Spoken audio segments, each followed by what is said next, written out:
We are doing a 12-team PPR mock draft. He's at the 3, I'm at the 9. Let's get it started. This is 2 flexes, PPR, 1 quarterback. Yep. So at the 3 turn, Christian McCaffrey and Justin Jefferson went first. So I picked Jamar Chase, as that is the best receiver left on the board in my opinion. Full PPR leagues, wide receivers get injured less often, so they're more valuable than their running back counterparts who are more likely to get injured. And to me, Jamar Chase was the best receiver left on the board, so that was an easy option for myself.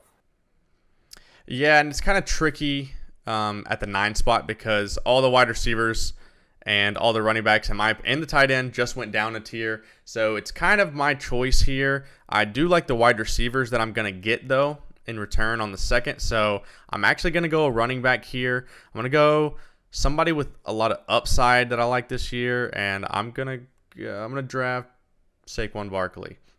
Could have went Bijan there. I could see either case. But like I said, the wide receivers that come back to me, I do like. And in a PPR, I am absolutely selecting Amon-Ra St. Brown. He's going to catch a ton of targets as he has his entire career. And he's really the lone guy there for 6 weeks at least. And he should be great for PPR. And so with my next pick of the 2nd turn, I started Jamar Chase, started receiver. I like to go receiver at this spot because the values are really nice. And coming back to me, Garrett Wilson did make it. Jalen Waddle was also there. I would have been fine with either pick. I chose Garrett Wilson as I think he has slightly more upside just due to being the wide receiver 1 on his team. And so that gives me a strong start in PPR of Jamar Chase and Garrett Wilson. And then coming on the next turn on my round 3 pick, I don't have a lot of running back options. I mean, there's Travis Etienne, there's Breece Hall, which is crazy ADP actually on Sleeper. I didn't realize he was a 3rd rounder. But instead, I decided to go 3rd receiver because you can start up to 4 receivers, and I got Chris Olave. So starting my draft with Jamar Chase, Garrett Wilson, and Chris Olave, I feel very strong about that. Yep, and you can start all 3 every week. I like that. In a 12-team, you're going to have some weak points in your roster, and that's just how it is. So it really leans itself to you don't need a super balanced team. You can really go strong into wide receiver and it'd be a really good. They're really safe. You can play a lot of them. They don't get hurt nearly as much as running back. I like that strategy in 12-team. And 10-team, I want a more balanced team, really strong quarterback and tight end if I can. That said, I have 1 running back and 1 wide receiver. Looking at the board, the running backs, Etienne, Breece Hall. The quarterbacks, Lamar Jackson, Fields, Herbert. Don't love those options, but Devontae Smith did fall to me, and I really like that value in the late 3rd. That is an auto pick for me. Not really much to say there. A lot of quarterbacks going off the board. Joe Mixon going 1 pick before me, who I was considering. But because he's gone, the running backs have dropped down a tier for me. I'm not safe with Kenneth Walker, Dameon Pierce, any of those guys in the early 4th. But I do like the wide receivers here. Keenan Allen is going to catch a lot of targets. He's going to get a lot of targets coming his way. And in a PPR format, I am considering him or Calvin Ridley. That's who I'm really going between here. Don't like the tight ends. So just looking at those 2 receivers, and because I already have Amon-Ra St. Brown, the target machine, I think I'm going to go with the upside of Calvin Ridley. I really just want to mix up some upside into my team and get, a guy who I think can be top 5 on the season. And now back around for my 4th pick. I've started Jamar Chase, Garrett Wilson, and Chris Olave. That's 3 wide receivers. You can start up to 4. So ideally, I would like to pick up a running back here. But looking on the running back board, there's not any that I'm super crazy about. The only ones that are here are like Miles Sanders, J.K. Dobbins, Madison Swift, which is really early for Swift, Kamara, etc. So I think I might just go with a different position. And looking at the receivers that are there, I'm going to swing for the upside of DJ Moore. So this is what mocks is about. Yeah, this is what mocks are about. Try strategies you don't normally try. See how your team turns out and see if you like it, see what you don't like about it. And so starting 4 receivers in a PPR league when you can start all 4 each week is not a bad strategy. Coming to my 5th pick, you have a lot of the same exact running backs there. So I will actually take J.K. Dobbins as my first running back in the 5th round. It's not the best full PPR pick, but I feel like as your RB1, he is a lead back on his team, which projects to be slightly more pass heavy than what they've been in the past. So maybe he'll catch a few more passes than what he has in past seasons. So when you start 4 wide receivers, getting J.K. Dobbins as your RB1 is not the worst thing. And I got sniped. I was looking at getting Justin Herbert. I like the value here, but he does get 1 pick before me. I thought you might have been considering him. I was. Speaking of DeAndre Swift, I will say with his ADP, do not take him in sleeper. Like, absolutely do not. It is way too high. That is one of the guys I'm fading several rounds. Even if he drops to the 8th, 9th round, I might not take him. So do not take him up here in the 4th or 5th where his ADP is. That being said, I have 3 receivers and a running back. There's a lot of ways I could go here. Trevor Lawrence I could stack with Calvin Ridley, and I do like that option. There are 2 teams behind me that need quarterback. So it's not a bad idea to go ahead and take quarterback, and we can see that a lot have gone off the board. If this is a 6-point passing touchdown league, then I do want a strong quarterback, and they are underrated. And there are 2 running backs that I like left on the board. That is James Conner and Alexander Mattison. I expect one of those will make it back to me because the team after me has already selected 4 running backs. I'm assuming he's not going to keep going running back. Right? So maybe a running back can make it back to me. One of those 2. I'm going to bet on that, and I'm going to draft Trevor Lawrence as my quarterback. And let's see. Kyle Pitts goes off the board, and Cam Akers, Kamara, and Madison. So Madison goes, who was my number 1 pick, but James Conner is my number 2. Another option here would be Darren Waller.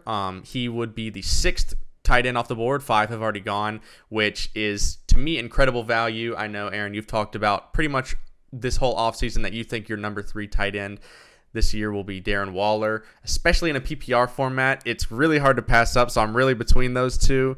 But just because of, it's a 12 team and I want to secure the running backs, I am going to grab James Conner. I think he's going to catch a lot of passes for PPR, and he's just going to have a safe floor for me as my RB2. All right. So I am glad you passed on Darren Waller because I got lucky and he did fall to me at the 10th pick of the 6th round, which in a PPR league, that is absolutely insane value for a 12-team league. So I now have 4 receivers: Jamar Chase, Garrett Wilson, Chris Olave, DJ Moore, J.K. Dobbins, and Darren Waller. So I am looking for another running back with my 7th round pick, and there's really 3 that I like above the rest on the board right now. So you have Rachaad White, who projects to have a big workload. You have David Montgomery, and you have James Cook. Javonte Williams is there. He still scares me. I know he looked okay in his first preseason game back. He didn't look like slow or sluggish, but man, those running backs first year off of ACL, I'm just avoiding them.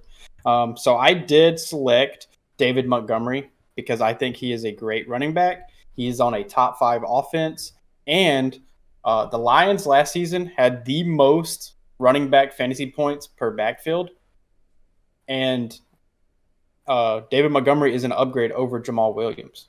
So if he has the same exact role, which he projects to have, then I think David Montgomery is going to be a very nice fantasy asset. I think it's going to be like almost impossible to repeat the touchdown luck that Jamal Williams had last year, but as a between the 20s runner, he's going to get a pretty consistent workload. And we'll see. He's less of a PPR guy, but in the 7th round, I really don't mind that pick. I know that you need that safe workload because you went so wide receiver early. 2 running backs for me, a quarterback, and 3 receivers. I still need to fill out 1 flex and my tight end position. That being said, if you look at the board, in my opinion, the tight ends are at the point where I'm punting the position. If I could have gotten Waller or Goddard, then I would have here. But after those tight ends, I'm really not feeling comfortable with any of them. And it feels like a wasted pick to me where there's still a little bit of wide receiver and running back value here. Whereas I feel like I have pretty much a similar chance in the 10th round landing one of these tight ends because these middle round tight ends, middle to late round, are really, really low hit rate. Since those guys are gone, I'm not considering Evan Ingram or Freiermuth, even though I do like those guys a little bit.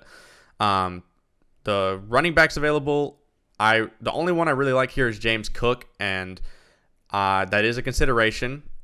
For the receivers, Jackson Smith and Jigba, Deontay Johnson, Jahan Dotson.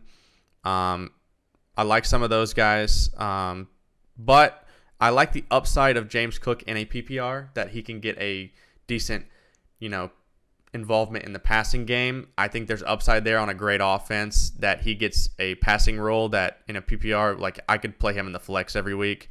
Comes back to me, and I'm looking at the receivers. I really like the upside of Jahan Dotson. You could also go for some of the rookie wide receivers. Jordan Addison did already go. But if you look, Quentin Johnston's still there. Zay Flowers, I really like those options. Starting in the 8th round is when I like to start shooting for those kind of upside guys that, a lot of your picks in these 8 to 12 rounds really aren't going to hit. However, you really just want to shoot for upside, and I'm going to do that with Jahan Dotson. Not going to go for the rookies just yet, because I think Jahan Dotson is one of those second-year receivers that we have seen historically tend to break out. All right, so it's back to me in the 8th round. I have 4 receivers, 2 running backs, and a tight end. Still need quarterback. Still need some running back depth. So this might be a tad early for this guy, but I just want to make sure I get him. And it's because he's a rookie, he's a running back, and he's a guy that has massive upside. This is Zach Charbonnet. I think he has standalone value as he projects to be the pass catcher and the goal line back.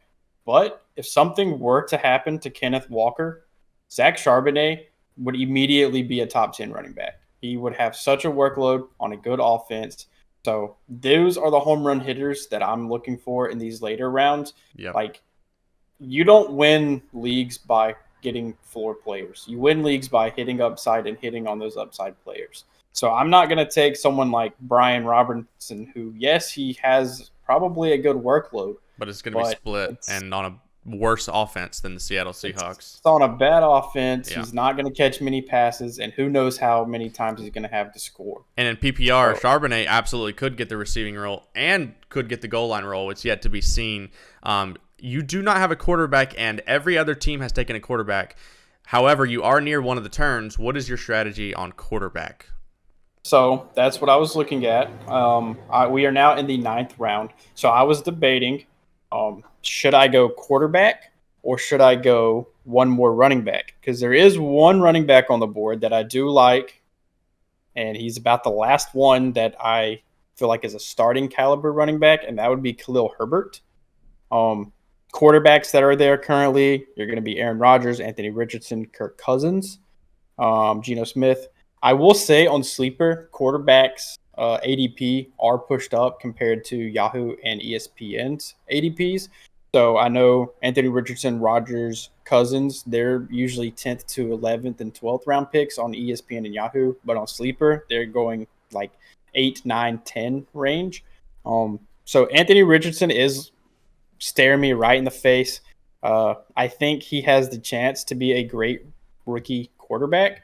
Rushing quarterbacks, all they have to do is hit 1,000 yards, and they're essentially a top 10 guy. And then if somehow he falls and he passes better than we expect, this guy could be absolutely explosive. So that being said, I am going to go Anthony Richardson. I didn't want to take a chance of passing on Richardson and having to be stuck with one of the floor quarterbacks that I'm not super big fan of.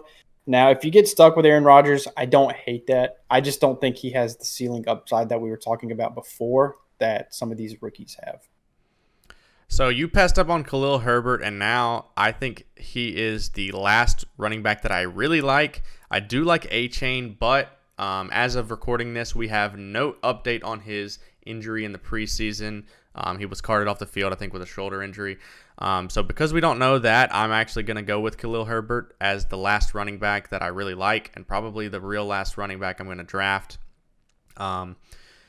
Luckily, the guy I was hoping would make it back to me did, and I am finally going to take my first tight end, and I'm going to take Dalton Kincaid, a guy who really looks to be more of a pass-catching weapon than a blocking tight end. That is his go to. And it looks like so far everything we've seen out of Bill's camp and the preseason that he is going to be running a lot of routes. So even though tight ends, I really don't like taking rookie tight ends, he is sort of an exception for me just because of his profile as a pass catcher.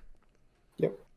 All right. So it's back to me in the 10th, and I got 4 receivers, 3 running backs, a quarterback, and a tight end. So I can get pretty much best player available here. I could use depth at receiver. I could use depth at running back, etc. So looking at my options here, using sleepers ADP, there are a lot of defenses that are pushed up now, like suggesting you draft them. To me personally, this is still too early to draft a defense. I don't really draft defenses unless it's like the last round or so. And even then, I'll usually drop them and pick up a guy before the season starts that might, get a role if someone gets hurt, etc., and then drop them. But if you are going to draft a defense, look at their first few games. Try to find a defense like the Saints. The Saints' first 6 games of the year look money. So find a defense like that, or a really good one like the Niners, the Eagles, something like that, the Ravens, that have a good defense and then the easy schedule. Those are the defense you need to target. That being said, I am not going to go defense. So I'm looking at the top options available. Receivers, you got Cortland Sutton, Jameson Williams, Sky Moore, Bateman, Myers, Mooney. Running backs, you have A-Chain, McKinnon, Zeke, Algier, Elijah Mitchell, think Bigsby. So I really don't like any of these options. So I'm just going to take a super high upside play, and I'm going to draft Sky Moore, someone that plays for Patrick Mahomes and the Chiefs. He is a second-year receiver. That is usually the year that receivers blow up, is their second year in a system. So we'll see how he turns out. And since I went wide receiver on that, I believe he has super big upside. I'm going to do the same with my running back pick. I was hoping Jerick McKinnon would make it back to me. Unfortunately, he went. So I am going to take Tank Bigsby because I think he is one of those high handcuff rookies that could turn into a role of his own. If, Travis Etienne gets hurt, then Tank Bigsby is going to be a league winner. So those are the top guys that I like filling my bench with. For the record, let's do 14 rounds, let's say, and we'll call it there. So just to get a few deeper guys in there that you guys can take a look at, and we are doing one defense, no kicker. That is the format. The ADP is currently shoving defense in my face, and it's going to do that to you, right? There's going to be a point in time where your site shoves the defenses to the top. They kind of put them in a block, but there's really no reason for me to do that. It's a streaming position. I'm not going to waste an 11th round pick where there's still some value here. I think most of the value I can see is some upside wide receivers. You got some rookies in there, some guys in some murky situations where we don't know who the clear number one guy is. As far as running back, it's really, really fallen off of a cliff. I don't like the running back value, and that's why I took Herbert when I did. So I'm looking at the receivers. I like Rashad Bateman. He's in a situation where we don't know who the number one guy is going to be, and I think whoever proves himself, you might as well take a shot in this 11th round. Other guys I like, Rashee Rice, another situation. He's a rookie. We're yet to see on how that situation is going to shake out, so he has a lot of upside. Nico Collins is pretty much a shoo-in for the number one receiving option. It's really just depending on how good CJ Stroud ends up. But I'm actually going to go with Bateman because I think one of those guys, other guys may make it back to me, and Bateman was sort of at the top. And then we get a defense run and a couple of 3 backup quarterbacks now or more. A lot of teams have taken backup quarterbacks.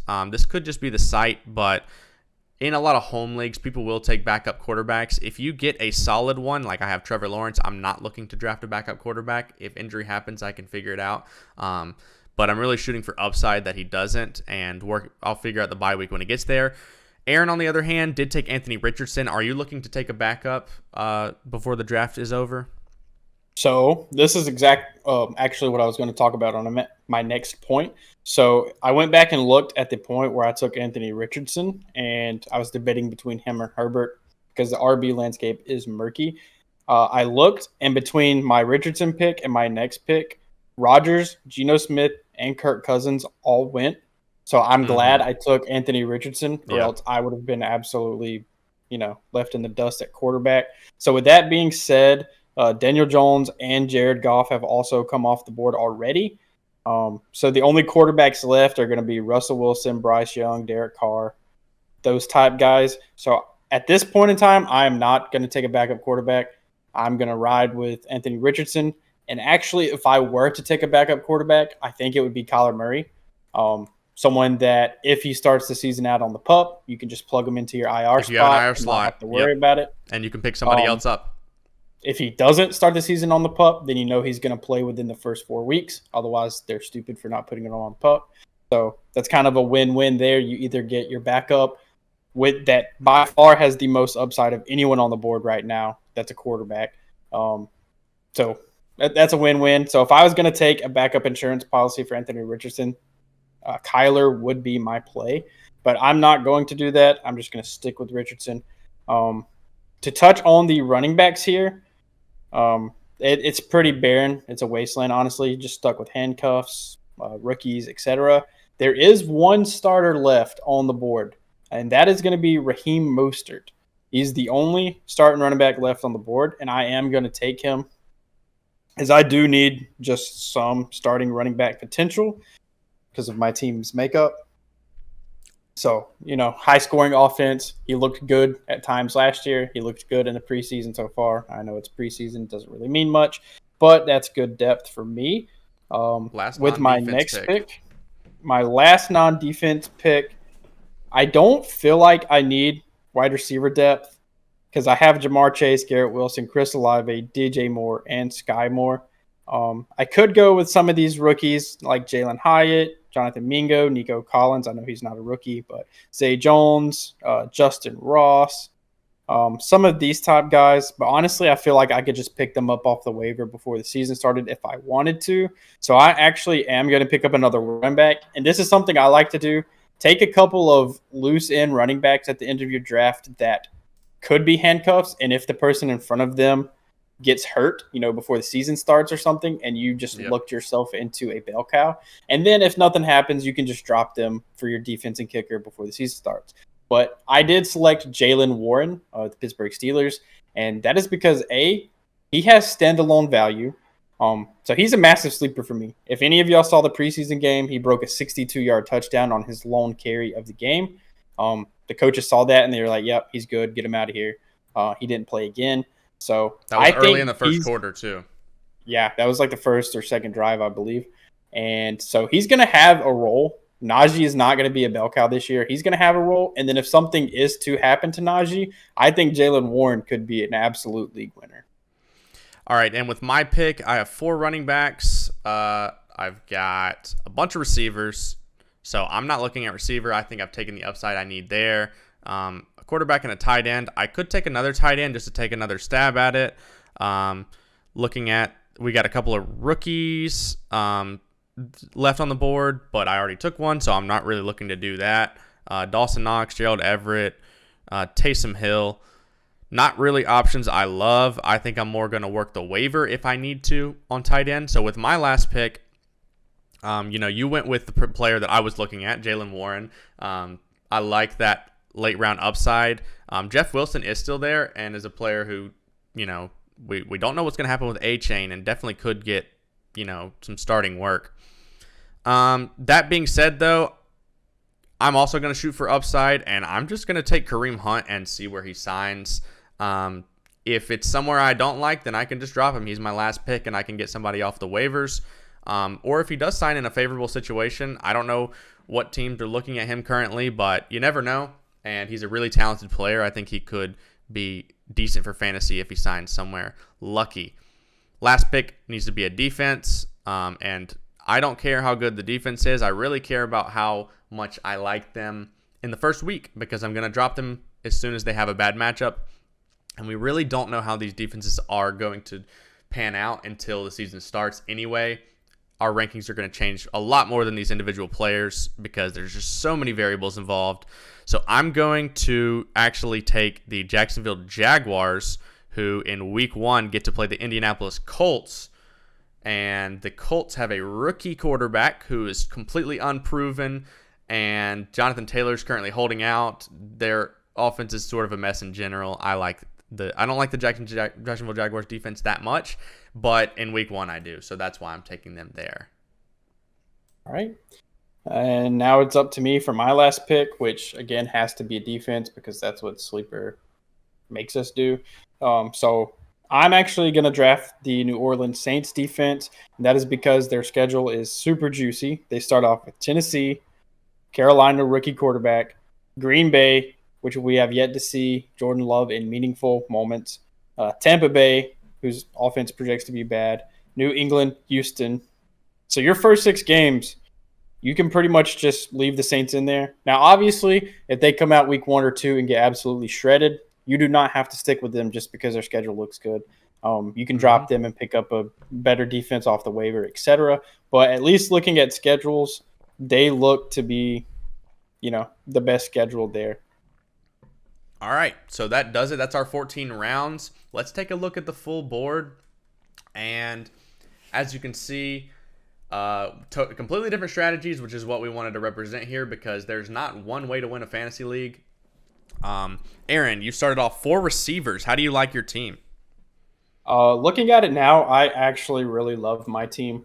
Obviously, I do have a hole at running back, but that is to be expected. But, Anthony Richardson has top 10, top 5 upside. And then you have J.K. Dobbins, David Montgomery. They're not flashy picks, but they should get a consistent workload and provide a decent baseline, a decent floor.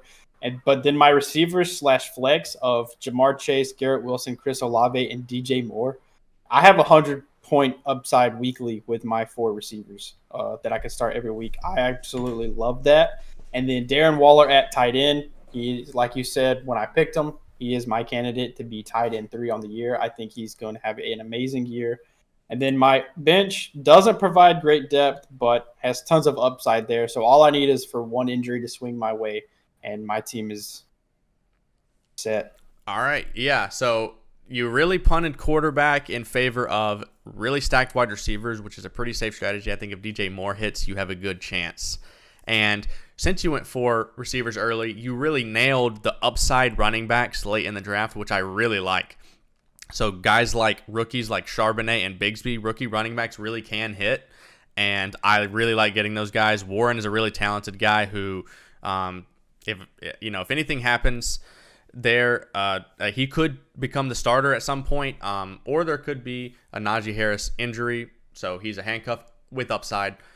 My team, looking at it, I started off running back, wide receiver, but I do like to still get receivers early in this 2-flex, 12-team format.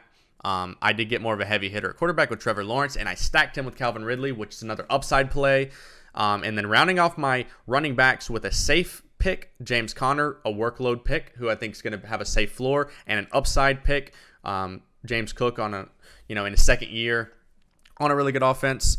And then really just picking a bunch of late round upside guys. Jahan Dotson, second year breakout. Khalil Herbert, a really talented guy that can establish himself in that offense. Dalton Kincaid, a rookie, and so on and so forth. That does it. Do you have any thoughts on my team? I really like your team. I love James Conner. Anybody that's watched this channel knows I love James Conner. So I love your starting 2 running backs, starting receivers. In a full PPR league, you cannot go wrong with Amon-Ra, Devontae Smith, and Calvin Ridley. All 3 should be heavily targeted in receptions. James Cook, I like. That was the one guy I picked. I wish I would have redone. I wish I would have went James Cook instead of David Montgomery. So I really like Cook's upside. And then your bench, of course, just filled with high upside guys. Jahan Dotson, second-year breakout potential. Khalil Herbert after what we saw last year. And he's had a long touchdown in the preseason. He has that ability. Bateman, Kareem Hunt, Rashee Rice playing for Patrick Mahomes, just high upside guys. All right. Well, that does it for our 12-team mock draft. Thank you guys for tuning in. Hope you learned something. If you did, if you enjoyed the video, please subscribe. We're trying to hit 1,000 subscribers. That's our goal. So if you could help us out, we'd really appreciate it. We've been the Fantasy Bros, and we're out.